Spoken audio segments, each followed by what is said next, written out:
চীনে humanoid robot বা মানবিক তৈরির প্রতিযোগিতায় সাংহাই স্টার্টআপ অ্যাজিবট সবার চেয়ে এগিয়ে।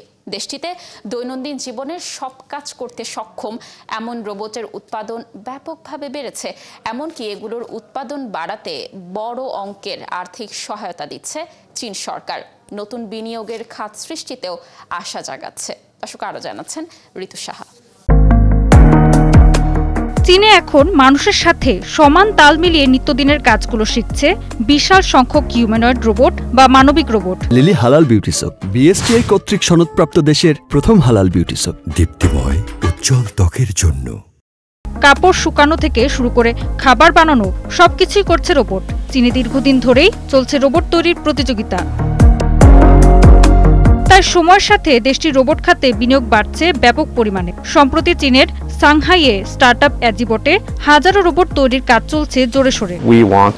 কল্পনা করুন যে একদিন আমাদের নিজস্ব রোবট কারখানায় আমাদের রোবটগুলো নিজেদের পরিচালনা করছে। বিষয়টা তখন কতটা চমৎকার হবে।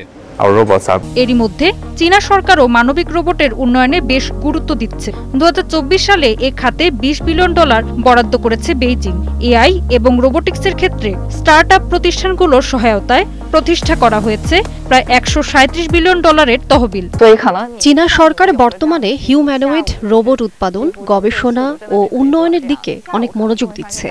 যখনই আমাদের কোনো কিছুর প্রয়োজন হয়, তারা আমাদের সমর্থন করার জন্য যথাসাধ্য চেষ্টা করে। 2024 সালে 31টি কোম্পানি 36টি প্রতিযোগী মানবিক রোবট উন্মোচন করেছে চীন, যেখানে যুক্তরাষ্ট্রের কোম্পানি 8টি মডেল তৈরি করেছে।